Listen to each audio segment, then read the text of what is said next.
Amerika Maliya Ministerligi Amerikaliklarning Rossiya Markaziy bankisi, Rossiya Davlatlik Boylik fondi va Rossiya Maliya Ministerligi bilan savdo qilishni chekladi.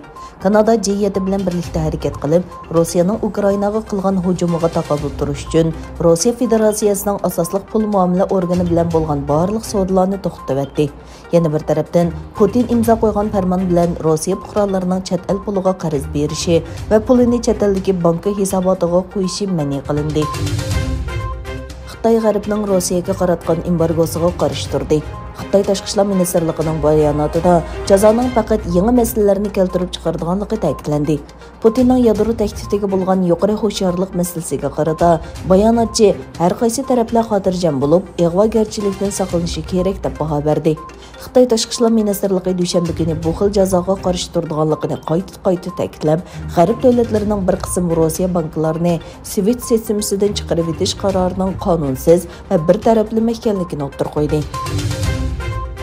Ukraina bilan Rossiyaning Belorussiya chegarasidagi suhbati oxirlashdi. Suhbat 6 soat davomlashdi. Oldimizgi kunlarda ikkinchi qadamlik suhbat elib berilganligi e'lon qilindi. Ukraina prezident mahkamasi bayonotida Ukraina vakillari uniki Rossiya qismlarining Qrim va Donbassni o'z ichiga olgan barliq Ukraina zamindan chekinishini talab qildi dedi. Rossiya bilan Ukraina o'rtasida urushning boshlanishi bilan Finlandiyada Shimoliy Atlantik ahdi tashkilotiga kirish savdolari kuchaymoqda. Ma'lum bo'lishicha, Finlandiya va Shvetsiya Sovet ittifoqiga qo'shni bo'lganligi sababli Shimoliy Atlantik ahdi tashkilotining sirtida qolgan. Xitoy har xil tashviqotlar orqali Sharqiy Turkistondagi irqiy qirg'inchilik jinoyatini xalqaro jamiyatdan yoshirishga urinayotgan bir paytda bir Xitoy sayohatchi tarqatgan ko'rinishlar Xitoy rejimining Uyg'ur mahallalarini vayron qilish jinoyatini nurg'unlagan oilalarning g'oyib bo'lganligidek reallikni oshkorildi. Mazkur sonda yana Xitoy rejimining atalmish asabiylikka qarshi shuarlarining tashviqot rasmlarining atrofini qoplaganligi ko'rsatilgan.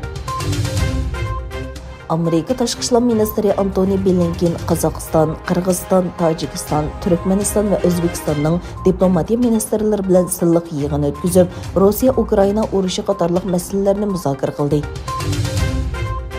Rossiya-Ukraina urushi sababidan Ukrainaliklarning kollektiv holda qo'shni davlatlarga ketishi davomlashmoqda.